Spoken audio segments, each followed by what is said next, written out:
I think he's humble, and he has a vision. He has a vision for China, and he has a vision for the world.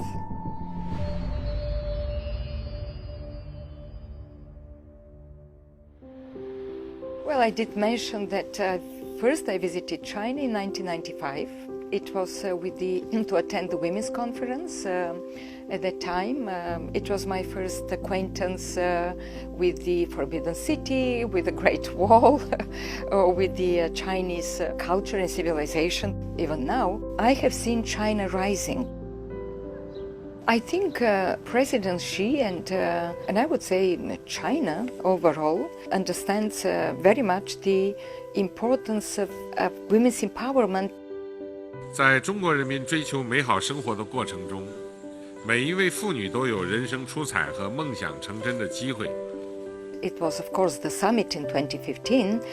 I remember that President Xi stayed for 2 hours, more than 2 hours all the time during this very high level, testified to the importance that he dedicated to the cause of women, of empowerment of women, of importance of the Beijing Platform of Action. I know there is a lot of support for technical vocational training for women.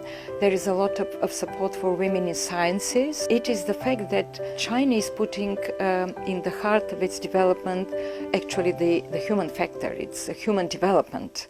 And without outreaching also to women, without focusing on women, China would not have succeeded in lifting out of poverty more than 800 million people since 1990. And what is really extraordinary is that with the human development reports that every year United Nations is publishing it, China is the only country that have moved from the low development country into high development country just in the span of less than 30 years. I expect President Xi will speak about the Beijing Conference on Women, Peace and Development, and the 30th anniversary, and the importance, once again, to accelerate the empowerment of women in the world. I think good leaders are those who are not just aggrandizing themselves, but good leaders are those that can convince others to follow them. And I think President Xi has this capacity to lead others.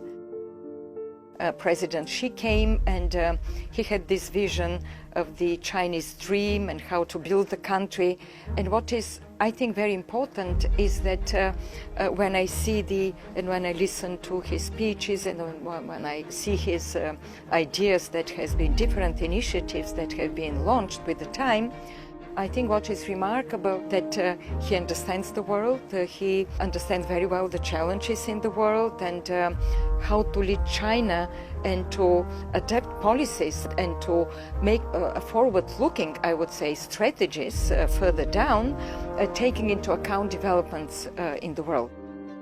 I like reading memoirs, books of world leaders. Of course, I have read its compilation of very interesting articles there, and I think if someone wants to understand the development of China and the thinking of President Xi Jinping, I would strongly recommend also to look at the book.